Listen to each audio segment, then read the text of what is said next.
Shalom saudara, kita bersyukur pada Tuhan di musim liburan ya, saya boleh katakan masih musim liburan mungkin ya. Kita boleh sama-sama beribadah. Bagi saudara yang mungkin punya anak, kayaknya ini bukan musim liburan ya. Anak-anak belum selesai liburan, waduh mesti siapin anak-anak lagi hari-hari. Kalau nggak sekolah ngapain dia ya. Kita mungkin sebagai orang tua yang disekolahin saudara ya, dengan segala kerewelan dan kesibukan mereka gitu. Welcome juga bagi saudara yang mungkin sudah berlibur dan sudah kembali ke area Serpong, dan selamat berlibur juga nanti kalau saudara yang mungkin akan berlibur setelah ini ya. Saudara, hari ini kita akan melanjutkan eksposisi dari Injil Markus di Markus 10 ayat 17 sampai 45. Namun saya mau review sedikit saudara ya, apa yang sudah kita go through selama mengeksposisi Injil Markus. Dan saudara, di khotbah-khotbah sebelumnya, di minggu-minggu sebelumnya, kita dibawa untuk mengenal siapa Yesus, who is Jesus. Identitas Yesus sebagai Kristus, yaitu Mesias. Dan saudara, mulai minggu lalu, minggu ini, dan seterusnya, Markus mengajak kita untuk mengenal karya Yesus. Apa yang Yesus lakukan di dalam konteks penebusan dosa bagi seluruh umat manusia.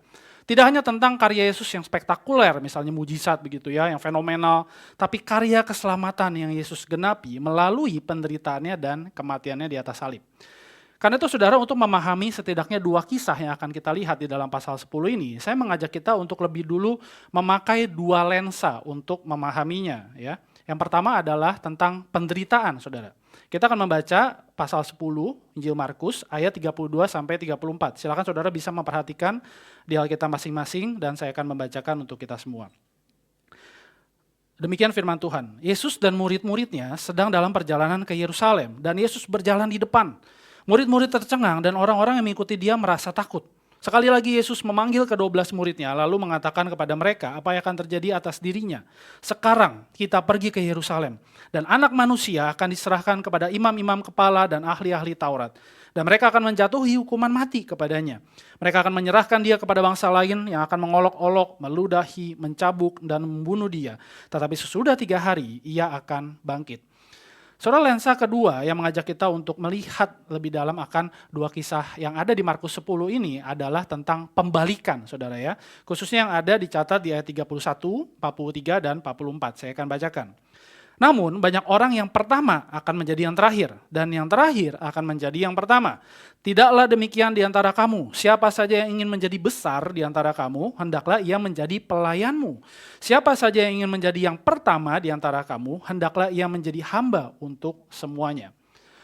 Saudara, dua bagian ini mengajak kita untuk memakai perspektif atau lensa yang berbeda di dalam melihat kisah yang ada nanti. Baik tentang anak muda yang kaya maupun juga tentang perdebatan di antara murid-murid Tuhan Yesus. Yang mengisahkan saudara tentang dua jebakan yang ada di dalam kehidupan manusia. Baik yang waktu itu dihadapi oleh murid-murid Yesus, orang-orang Yahudi waktu itu, maupun juga di dalam kehidupan kita saudara. Saudara, jebakan tentang cinta akan kekayaan dan cinta akan kekuasaan. Dua jebakan yang kelihatannya mudah untuk dikenali saudara ya. Kekayaan mungkin berhubungan dengan uang, dengan hal-hal yang bersifat material begitu. Dan kekuasaan berhubungan dengan bagaimana kita bisa memiliki posisi tertentu di dalam berbagai aspek kehidupan kita. Di keluarga, di pekerjaan, di bisnis, dan lain sebagainya. Namun saudara, yang mau di-highlight adalah cinta akan kekayaan itu. Bukan sekedar kekayaan ya, bukan sekedar kekuasaan ya, tapi cinta akan kekayaan dan kekuasaan. Hal-hal yang seringkali bersembunyi di balik hal-hal yang terlihat baik saudara di dalam kehidupan kita.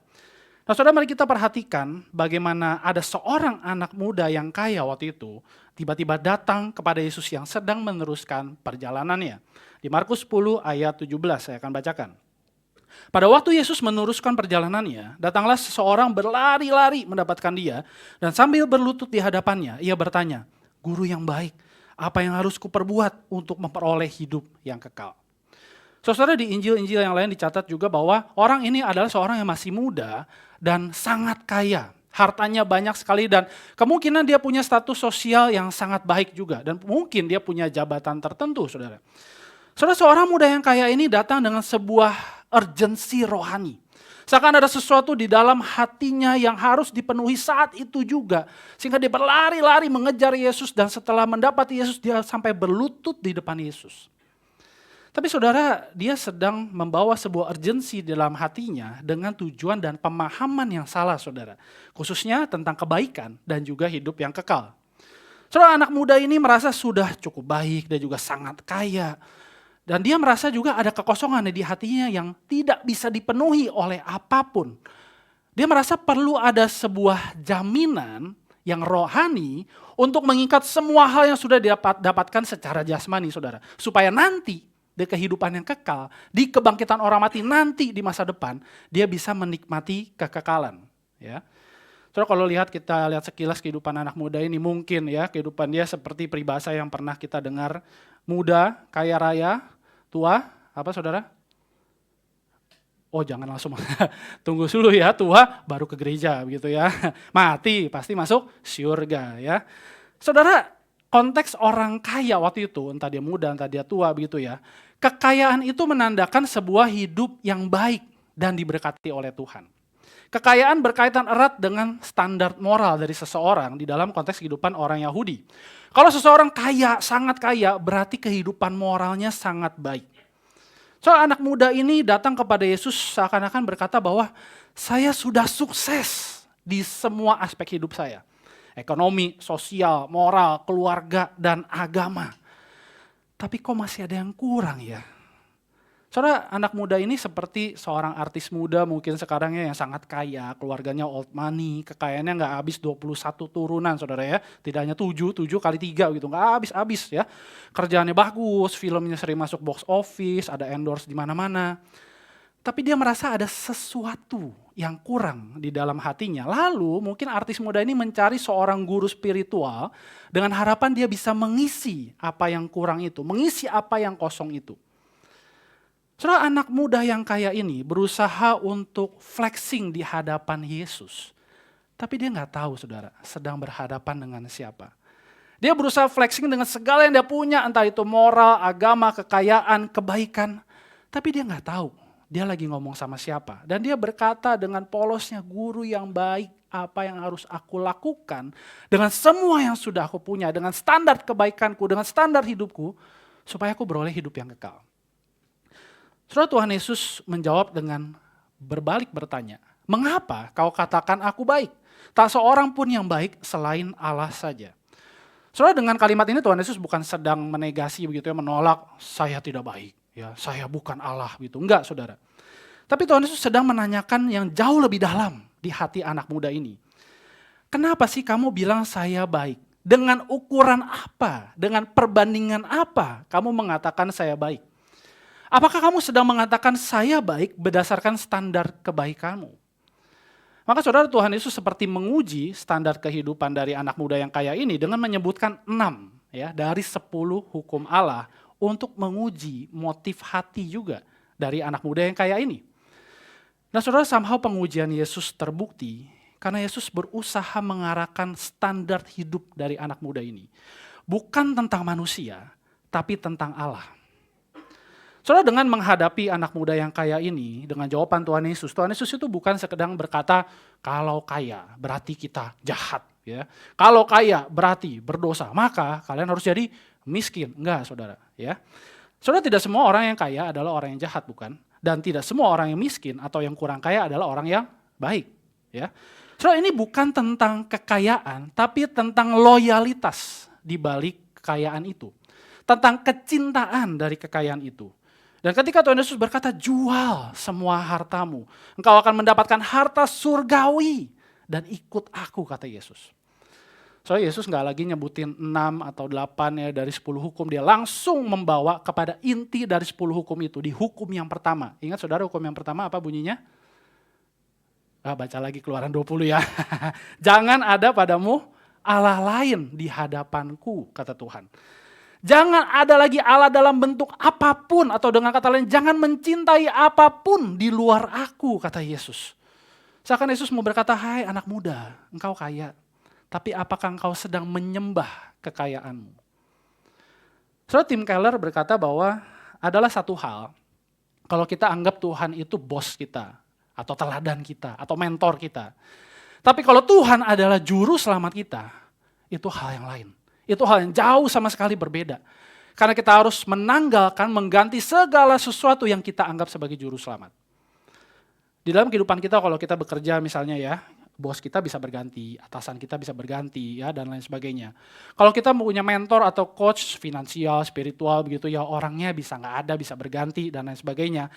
Tapi akan sangat jauh berbeda soal keselamatan, saudara. Soal hidup kekal, soal juru selamat, saudara. Akan jauh sekali berbeda, yang harusnya tidak tergantikan. Saudara, Tuhan Yesus sedang membawa anak muda ini untuk menyadari bahwa dia sedang terjebak di dalam cinta akan kekayaan. Karena cinta akan kekayaan dapat menjebak manusia untuk berpikir bahwa saya sudah cukup baik untuk mendapatkan kekekalan. Apa yang saya punya, apa yang saya klaim di dalam hidup saya sebagai kekayaan saya, sebagai prestasi saya, sudah cukup baik untuk mendapatkan hidup yang kekal. Padahal enggak di mata Tuhan. Soal respon anak muda itu sangat mungkin juga terjadi pada kita. Dia menjadi sangat kecewa, dikatakan oleh Tuhan. Dia kaget karena jawaban dari Yesus yang tidak dia duga, saudara. Hatinya seperti diremes, tertohok begitu ya, seperti sesak ketika mendengar jawaban Yesus. Jual segala milikmu, engkau akan mendapatkan harta surgawi dan ikutlah aku.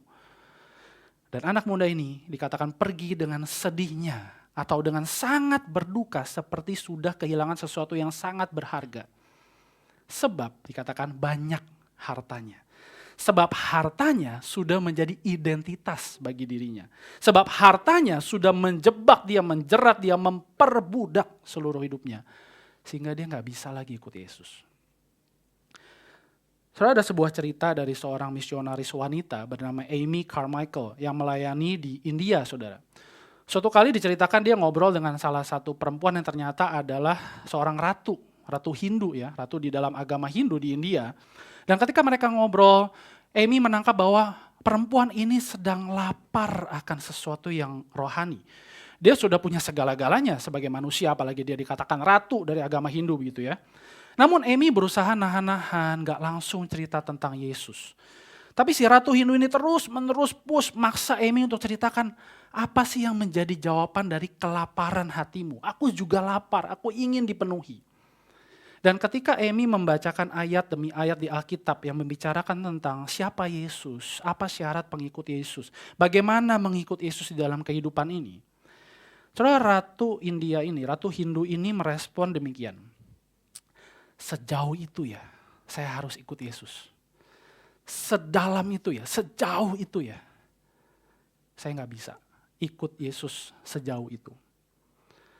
Saudara, ini mungkin menjadi jawaban kita juga ketika kita pernah ada di dalam situasi seperti ini. Kita mau jadi orang Kristen, kita mau juga untuk mengikatkan diri kita, memperbudak diri kita dengan berbagai hal, khususnya kekayaan. Dan ketika firman Tuhan berkata, tinggalkan semuanya dan ikut aku. Jangan cintai itu, tapi cintai aku, kata Yesus. Lalu kita berkata, kayaknya saya gak bisa sejauh itu. Dan respon murid-murid saudara juga sangat mungkin menjadi respon kita.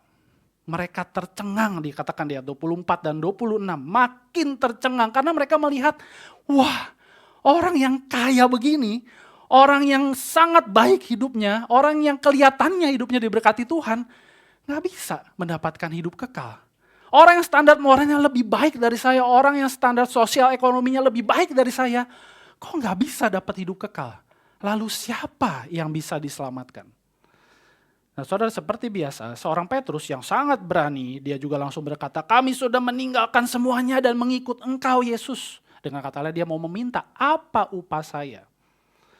Saudara, murid-murid terkejut sekaligus masih memiliki konsep berpikir yang transaksional tentang hidup kekal. Saudara, murid-murid tidak hanya kali ini gagal paham. Saudara, murid-murid 3 kali saudara gagal paham. Di pasal 8 ketika Petrus sudah mengakui Yesus sebagai Kristus anak Allah yang hidup. Kemudian dia gagal paham ketika melihat, loh kok Mesias Kristus harus mati dan menderita. Aduh Tuhan, kiranya Allah menjauhkan engkau dari semua kejahatan itu. Dia gagal paham saudara. Di pasal 9 ada perdebatan pertama di antara para murid tentang siapa yang terbesar. Para murid gagal paham tentang kemesiasan dan kematian Yesus saudara. Dan di pasal 10 yang kita baca ayat 30 sampai 37 seperti sebuah lagu berkata ya, dan terjadi lagi saudara, perdebatan kedua tentang siapa yang terbesar. Dan kali ini tokohnya ya bukan Petrus ya. Ada Yohanes dan Yakobus yang memberanikan diri di hadapan Yesus, langsung minta posisi saudara. Nggak tanggung-tanggung keberaniannya, langsung minta posisi. Saudara, mereka berkata, perkenankanlah kami duduk dalam kemuliaan-Mu kelak, yang seorang di sebelah kananmu dan yang seorang lagi di sebelah kirimu. Namun, kata Yesus kepada mereka, kamu tidak tahu apa yang kamu minta. Dapatkah kamu meminum cawan yang kuminum atau dibaptis dengan baptisan yang kuterima? Saudara, kalau kita perhatikan 10 murid yang lain langsung ngomel saudara ya. Tapi saya kira dan kita juga bisa melihat harusnya bahwa mereka ngomel bukan karena mereka tidak setuju. Nih, Yohanes Yakobus nih ya, gagal paham lagi. Kami sudah lebih paham. Saya kira enggak saudara. Mereka berdebat. Kenapa? Ternyata mereka semua juga sama seperti Yohanes dan Yakobus saudara. Ketika mereka mendengar Yesus akan menderita, waduh gimana ya. Sebelum Tuhan Yesus mati, mendingan saya minta langsung posisi. Dan semuanya sebenarnya berpikir hal yang sama saudara. Tapi yang lebih vokal adalah Yohanes dan Yakobus saudara. Saudara, mereka ingin menjadi tuan atas segala sesuatu. Mereka ingin punya dominasi atas kehidupan ini. Mereka ingin menyalahgunaan kekuasaan, otoritas di dalam hidup mereka. Dan itulah yang Tuhan Yesus address. Apakah kamu mau jadi sama dengan dunia ini? Kata Tuhan di dalam jawabannya. Yesus akan berkata, apakah kamu ingin berkuasa atas segala sesuatu sambil kamu mau ikut aku?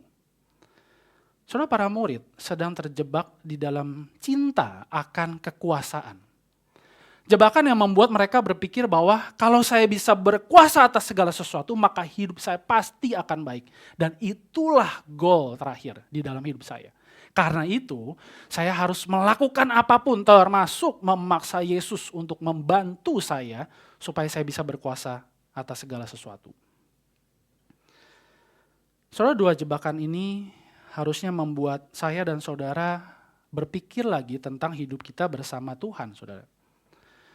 Saudara, adakah hal-hal di dalam hidup kita yang kita pikir itu bisa membantu Tuhan Yesus menyelamatkan kita? Salib kayaknya nggak cukup deh Yesus, perlu kekayaan saya. Salib sepertinya nggak cukup, perlu status sosial saya. Segala hal yang mungkin kita lihat baik tapi sebenarnya sedang memperbudak kita, saudara. Atau adakah hal-hal di dalam hidup kita yang terus-menerus mendorong kita supaya kita bisa berkuasa atas segala sesuatu dibandingkan kita memiliki hidup yang berkorban bagi orang lain? Apakah kita punya keinginan yang dalam untuk kita diakui oleh orang-orang yang penting di sekitar kita? Apakah kita punya keinginan untuk dihargai oleh semua orang? Apakah kita ingin memegang kendali atas seluruh aspek hidup kita? Supaya kita bisa menguasai segala sesuatu dan Tuhan rasanya nggak perlu di dalam hidup saya. Tuhan bantu-bantu aja supaya saya bisa dominan atas kehidupan ini. Hal-hal yang mungkin terlihat baik saudara. Bisa punya hidup yang nyaman, bisa kita atur sedemikian rupa. Tapi sebenarnya kita sedang terjebak di dalam hal-hal yang terus memperbudak hidup kita. Dan saudara, Tuhan Yesus memberikan dua jawaban untuk membongkar semua jebakan ini. Dua jawaban yang harus dipahami melalui dua lensa tadi saudara. Dua cara pandang tadi, penderitaan dan juga pembalikan. Di ayat 27 Tuhan Yesus menjawab tentang keselamatan. Bagi manusia hal itu nggak mungkin. Tapi tidak demikian bagi Allah. Sebab segala sesuatu mungkin bagi Allah. Di ayat 44 sampai 45 Tuhan Yesus berkata, siapa saja yang ingin menjadi yang pertama di antara kamu, hendaklah yang menjadi hamba atau budak untuk semuanya. Karena anak manusia juga datang bukan untuk dilayani, melainkan untuk melayani dan untuk memberikan nyawanya menjadi tebusan bagi banyak orang. Saudara, apa yang Tuhan Yesus mau sampaikan dari kedua jawaban ini? So dari jawaban yang pertama kita bisa melihat Tuhan Yesus memperlihatkan kemustahilan manusia untuk memperoleh keselamatan dengan usahanya sendiri. Tapi ada kemahakuasaan Allah untuk menyelamatkan manusia. Tapi saudara, kalau kita perhatikan sekilas ya, kalimat ini bisa sedikit menggoda kita untuk berpikir, no kan berarti Allah bisa pakai cara apa saja, termasuk cara yang spektakuler, yang paling viral, supaya kita bisa langsung ngerti, oh ini keselamatan gitu ya. Oh ini cara saya diselamatkan dari hukuman dosa. Tapi saudara ingat dua lensa tadi lagi, penderitaan dan pembalikan. Cara Allah tidak bisa kita mengerti sepenuhnya. Tapi kita tahu itu yang terbaik dari Tuhan untuk menyelamatkan kita. Itu yang paling kita butuhkan supaya kita bisa diselamatkan. Kita mungkin sedikit mengerti bagaimana Allah menyelamatkan kita. Tapi kita nggak bisa mengerti sepenuhnya dengan dua lensa ini. Pembalikan dan penderitaan. Tapi kita tahu itu cara yang terbaik dari Tuhan. Dan cara Tuhan menyelamatkan kita tidak akan bisa dipengaruhi oleh seberapa kaya kita, seberapa baik moralitas kita, seberapa tinggi status sosial kita, nggak bisa, saudara. Cara Tuhan yang melampaui keterbatasan kita menunjukkan betapa hebatnya, betapa dalamnya dosa sudah merusak kita, menjebak kita, dan kita butuh, saudara, untuk diselamatkan. Gak hanya dari 1, 2, 3 dosa, tapi seluruh dosa, seluruh sistem dosa yang sudah memberikan dampak yang begitu besar, yang kosmis di dalam hidup kita. Sehingga kita juga butuh penebusan yang besar, yang bersifat kosmis, yang kekal, yang tidak mungkin kita lakukan, yang tidak mungkin kita usahakan, tapi mungkin dilakukan oleh Allah. Bagaimana Allah menyelamatkan kita dan menebus kita? Yaitu ketika dia memberikan jawaban yang kedua. Ketika Yesus menunjukkan bahwa kuasa yang terbesar justru ditunjukkan melalui penghambaan dan penderitaan. Saudara, Tuhan Yesus membandingkan kalau kamu mau jadi besar, kamu harus menjadi pelayan. Mungkin satu kalimat ini rasanya masih oke ya, masih bisa diterima di telinga kita. Tapi begitu Tuhan Yesus bilang, siapa yang mau menjadi yang pertama, hendaklah dia menjadi hamba atau budak untuk semuanya. Mungkin kita mulai mikir, jadi pelayan bisa ya, ada lagunya. Melayani, melayani, lebih sungguh. Waduh, kalau jadi budak Tuhan, sulit sekali kayaknya ya. Apalagi jadi budak, jadi hamba bukan hanya untuk satu orang, satu keluarga, tapi untuk semua orang, kata Tuhan. Kita mungkin lebih bisa mengerti frasa menjadi pelayan, tapi begitu kita lihat menjadi hamba, menjadi budak, slave. Apa ini? Tapi bukankah itu yang Yesus lakukan? Yesus berkata, anak manusia datang bukan untuk dilayani, melainkan untuk melayani dan tidak berhenti di sana, memberikan nyawanya menjadi tebusan bagi banyak orang. Saudara, ingatkah kita, frasa anak manusia menunjukkan kepada gelar mesianik Yesus. Tapi di dalam perjanjian lama, orang-orang Yahudi menantikan si anak manusia ini akan datang dengan segala kemuliaan, kemenangan, kuasanya untuk menghancurkan segala kuasa yang jahat. Segala bangsa, suku, bahasa akan sujud menyembah kepada dia. Tapi Yesus bilang, anak manusia datang menunjukkan kemuliaannya, kuasanya, justru dengan penghambaan, servanthood, dan penderitaan. Dia bahkan memberikan nyawanya untuk menebus banyak orang. Ini bukan sekedar menebus dari satu dosa, satu masalah, tapi seluruh masalah hidup dari banyak orang. Atau dengan kata lain, Yesus sedang menukar dirinya dengan diri manusia berdosa. Yesus sedang menggantikan apa yang seharusnya ditanggung oleh manusia berdosa, apa yang seharusnya menjadi hukuman bagi manusia berdosa, itu ditimpakan kepada dia. Anak manusia menunjukkan kemuliaan dan kuasanya justru ketika dia jadi hamba, bahkan ketika dia mati. Dengan demikian, kita bisa memahami bahwa keselamatan itu bukan tentang seberapa cukupnya saya, seberapa besar saya, seberapa baik saya, seberapa kaya saya, seberapa cukup bermoralnya saya. Tapi keselamatan adalah tentang seberapa besar karya Kristus buat kita. Seberapa cukup, sufficient karya Kristus untuk menyelamatkan kita, saudara. Dan keselamatan tidak pernah didapat ketika seorang menyelewengkan kekuasaan. Bukan, saudara. Bukan dengan cara seperti itu. Keselamatan bagi manusia justru diberikan ketika Yesus datang menjadi hamba. Bahkan hamba yang menderita, hamba yang mati dengan cara yang memalukan. Sebuah konsep keselamatan yang kelihatannya indah, tapi bagi dunia kita, ini gak populer, saudara. Saudara, lihatlah apa yang terjadi di sekitar kehidupan kita saat ini. Menjadi orang yang menghamba di tengah dunia yang haus akan kekayaan dan kuasa, itu bukan cara hidup yang populer, saudara. Saudara, dunia ini menawarkan banyak sekali cara supaya seseorang bisa kaya dan punya kuasa. Dunia ini bahkan menawarkan banyak sekali cara supaya agama kita, kepercayaan kita itu bisa disandingkan berjalan bersamaan dengan segala kekayaan, segala kepentingan politik. Supaya apa? Supaya diri kita terlihat baik. Soalnya kalau dipikir-pikir apa sih tujuannya negara ini guncang, banyak perang, banyak kepentingan-kepentingan yang bertabrakan. Apa tujuannya banyak orang itu mati-matian ingin kaya, saudara? Apa tujuannya orang mati-matian ingin berkuasa bahkan di dalam rumah Tuhan, saudara? Kenapa? Karena orang ingin mendominasi segala sesuatu. Orang ingin berkuasa atas segala sesuatu. Orang ingin diakui bahwa dialah yang paling berkuasa, bisa menyelamatkan banyak sekali jiwa dengan kehebatan dia. Saudara, inilah jebakan kita bukan sebagai orang Kristen. Ketika kita hidup di tengah dunia yang menawarkan banyak hal supaya kita bisa mencintai kekayaan, mencintai kekuasaan, mencintai berbagai hal selain Tuhan. Dan kita terjebak dengan berkata, Tuhan, saya sudah lakuin A sampai Z. Saya sudah lakuin banyak sekali hal. Nah, Tuhan, apa ya yang kurang? Supaya saya bisa lebih diberkati, supaya saya yakin pasti masuk surga ya. Supaya saya lebih disayang Tuhan. Dan mungkin kita berpikir, kita bisa mendapatkan jawabannya adalah, kamu melayani aku, kamu layani aku. Ada lagunya tuh, kamu dengarkan tadi pendeta misalnya nyanyi ya. Melayani, melayani lebih sungguh. Ada bait keduanya, memuridkan, memuridkan lebih banyak. Ada bait ke-8 saudara ya, rapat lagi, makin sibuk.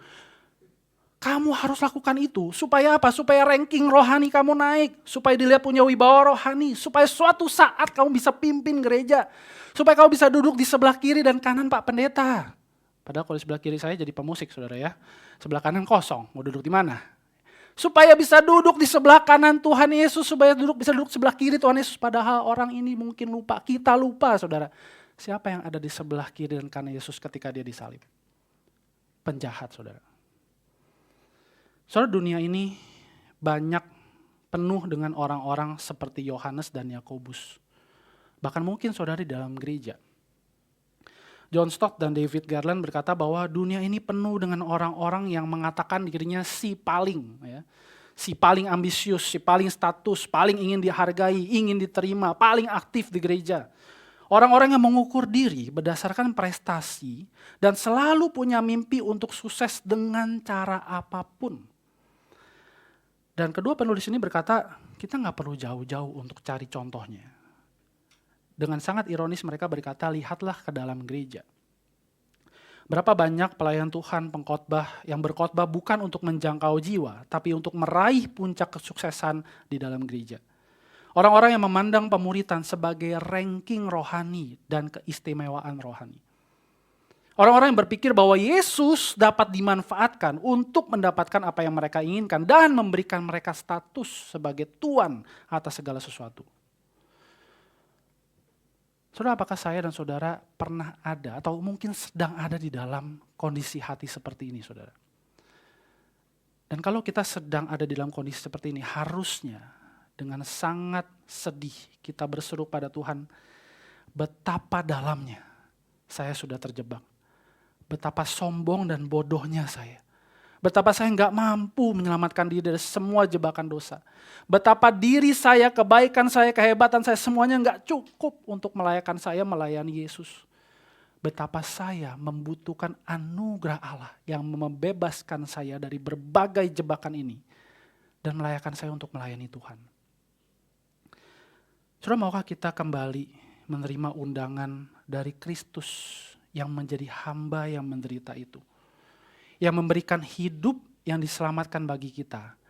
Bukan sekedar hanya karena kita cukup di dalam karya Kristus. Tapi hidup yang sama adalah hidup yang melayani karena kita cukup di dalam kekayaan Kristus dan salibnya. Tidak ada lagi hal yang perlu ditambahkan untuk membuat kita layak melayani Tuhan. Bahkan segala prestasi agama kita, kehebatan kita, berkhotbah, memuridkan dan sebagainya. Tidak perlu, kita cukup di dalam Kristus dan salibnya. Karena Yesus, the crazy rich ruler itu sudah datang ke dunia. Dia meninggalkan semua kekayaan surgawinya. Dan dia datang tidak hanya menjadi sama dengan manusia. Dia mengambil rupa seorang budak.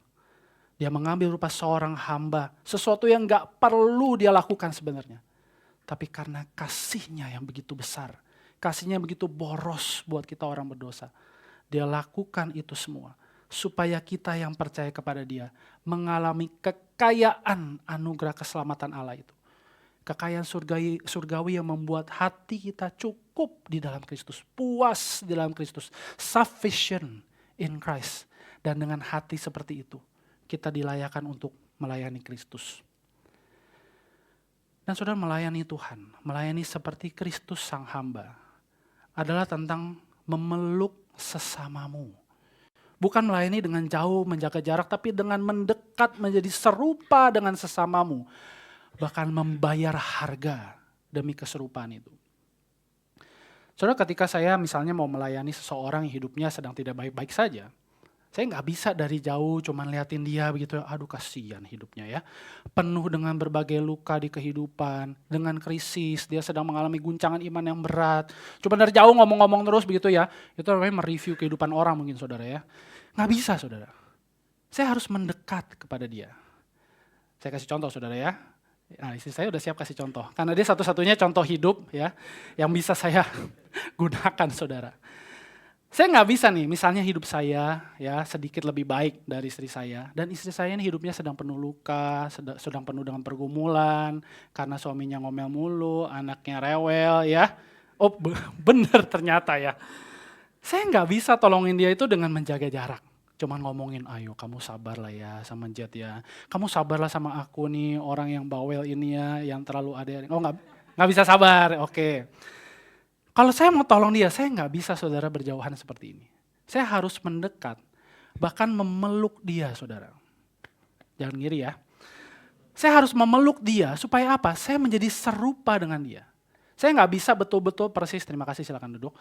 Saya nggak bisa persis plek-plek menjadi serupa dengan dia, betul-betul mengalami duka cita dia, luka dia. Tapi saya bisa menjadi serupa dengan dia, dengan mendekat kepada dia. Dan itu pasti ada harga yang harus dibayar. Ada mungkin emosi, luapan kekesalan, luapan masa lalu yang mungkin menjadi luka buat dia, menggerogoti hatinya, kemudian ditimpakan kepada saya, saudara. Saudara, Tim Keller berkata kalau kita mau melayani orang dengan menyerupakan diri kita dengan mereka seperti Yesus serupa dengan kita, maka pasti ada harga yang harus dibayar. It's going to cost you a lot. Ada harga yang harus kita bayar ketika mungkin ada banyak hal yang buruk ditimpakan kepada kita. Tapi itu yang Tuhan mau.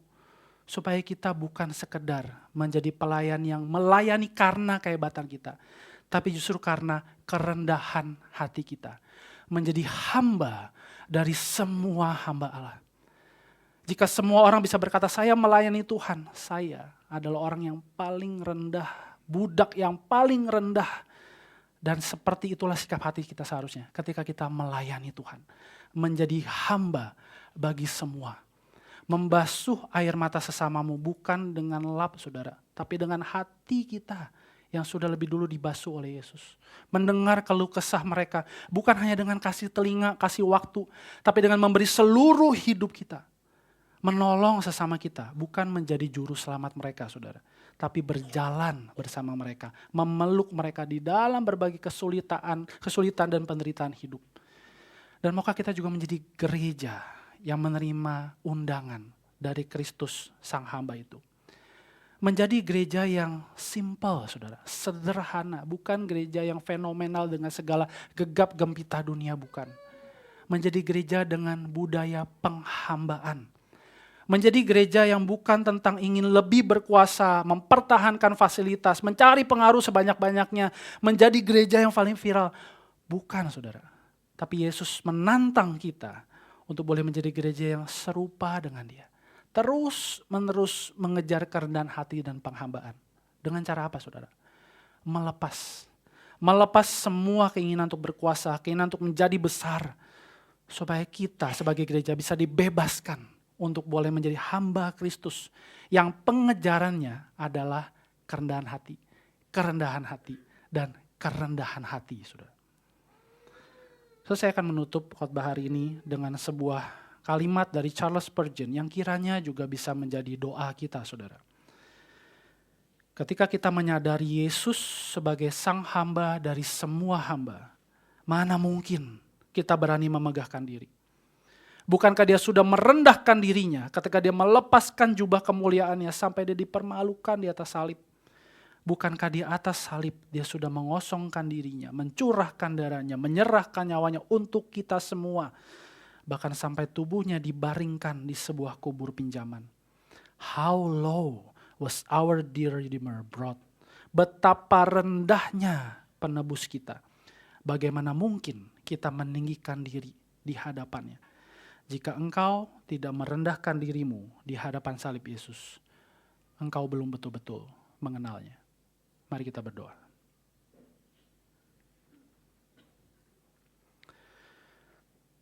Saudara, di hadapan salib Yesus, di hadapan Sang Raja atas alam semesta, atas segala-galanya, yang datang menjadi hamba dan menderita dan mati. Mari kita datang kepada Dia. Biarkan Roh Kudus memeriksa hatiku dan hatimu, dan membuat kita bertanya, adakah hal-hal di hidup kita yang terus menjebak kita, terus menjerat kita, mengikat kita, memperbudak kita, supaya kita gak ikut Yesus. Apakah ada banyak hal yang mungkin kita pikir ini baik kok, ini membuat saya lebih kelihatan beragama Kristen. Tapi hal itu sebenarnya sedang menjauhkan kita dari Yesus. Mungkin itu keinginan kita untuk dikenal oleh orang-orang yang kita anggap penting. Mungkin itu keinginan kita untuk dikasihi oleh semua orang. Karena tangki kasih kita begitu kosong. Karena segala luka dan masa lalu kita. Mungkin itu keinginan untuk kita boleh dihargai oleh semua orang, diterima semua orang. Karena kita merasa diri kita gak berguna di hadapan orang lain dan di hadapan Tuhan. Apakah kita sedang diperbudak oleh berbagai hal, berbagai kecintaan di luar Tuhan? Datanglah kepada Tuhan dan letakkan itu semua di bawah kaki salibnya. Biarkan salib Yesus menghancurkan dan membuang itu semua. Dan membuat kita kembali bersyukur bahwa hanya karena anugerah Allah yang begitu besar. Anugerah Allah yang cukup, tidak perlu ditambah oleh apapun lagi. Untuk menyelamatkan kita dari dosa. Datanglah kepada Tuhan dengan penuh kesadaran bahwa segala apapun yang kita punya di dunia ini, segala hal yang bisa kita klaim ini milik saya di hidup ini, tidak akan pernah bisa menyelamatkan kita, tidak akan pernah bisa menambah anugerah Tuhan yang menyelamatkan kita. Dan datanglah dengan apa adanya di hadapan Kristus dan salibnya, dengan hati yang sungguh berteriak, Tuhan, aku butuh anugerah-Mu. Dan maukah kita dengan hidup yang sudah ditebus ini, kita rindu dipakai Tuhan untuk melayani sesama kita. Bukan sekadar pelayanan seperti yang kita tahu di gereja, tapi menjadi hamba, menjadi budak bagi sesama kita. Saudara, mungkin kita gak perlu lihat jauh-jauh berpikir akan kemana, ke suku terabaikan, atau mungkin ke negara-negara yang sedang berkonflik. Saudara, mulailah dengan melihat di sekitarmu. Apakah ternyata sesama kita adalah anak kita, orang tua kita, rekan kerja kita, partner bisnis kita. Orang-orang yang selama ini dekat dengan kita. Tapi kita abaikan mereka. Kita terlalu fokus mempercantik diri kita dengan berbagai riasan rohani yang membuat kita terlihat lebih baik di hadapan Tuhan. Dan kita lupa untuk mengorbankan diri, menghamba buat mereka. Orang-orang yang Tuhan kirimkan dekat dengan kita. So berdoalah, mohon Tuhan pakai hidupku dan hidupmu untuk boleh sungguh melayani sesama kita. Berjalan bersama mereka di dalam segala apapun yang mereka hadapi. Bersama dengan mereka di dalam rasa duka cita dan keterpurukan kekecewaan mereka. Merangkul mereka apapun yang mereka hadapi. Menjadi serupa dengan mereka di dalam penghambaan kita kepada Kristus. Sehingga setiap hati yang kosong, setiap jiwa yang haus dan lapar akan keselamatan yang sejati, itu boleh sungguh menemukan Kristus, satu-satunya juru selamat bagi mereka. Dan Tuhan berkenan untuk memakai hidup kita, menyatakan kabar baik itu buat mereka. Datanglah kepada Tuhan di dalam doa.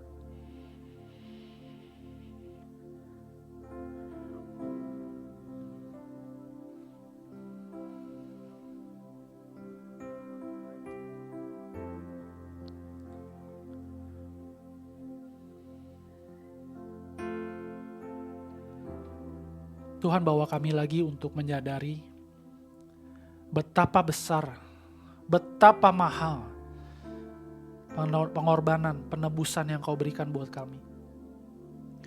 Tuhan ampuni kami jika selama ini kami anggap murah, kami anggap sepi anugerah Tuhan. Kami pikir kami bisa menambahkan segala hal dari hidup kami, supaya kami boleh mendapatkan hidup kekal bersama dengan Engkau. Tuhan koreksi lagi hati kami, bongkar lagi hati kami. Supaya kami boleh kembali bersyukur hanya karena anugerah-Mu. Kami boleh selamat. Hanya karena Tuhan mengasihi kami, melihat kami orang-orang yang berdosa yang kotor ini. Kami bisa selamat. Dan Tuhan kami rindu hidup yang sudah Tuhan selamatkan, hidup yang sudah Tuhan tebus. Selama nafas ini masih ada di hidup kami. Kami boleh melayani sesama kami. Utus kami Tuhan kepada orang-orang yang Tuhan tempatkan di sekitar kami. Utus kami untuk melayani mereka, menjadi serupa dengan mereka. Di dalam duka mereka, di dalam luka mereka, di dalam kekecewaan mereka, di dalam kegagalan mereka, di dalam kesedihan mereka, di dalam pergumulan dan beban hidup mereka. Tuhan utus kami untuk melayani mereka. Bukan karena kami sanggup, bukan karena kami hebat, bukan karena kami lebih baik dari mereka. Bukan Tuhan. Tapi karena Tuhan sudah lebih dulu melayani kami. Menebus kami, membuat kami cukup puas di dalam Tuhan. Dan dengan hati, dengan hidup yang seperti itulah, kami boleh melayani sesama kami. Tuhan dengarlah doa kami, dengarlah seruan hati kami. Dalam nama Tuhan Yesus kami berdoa. Amin.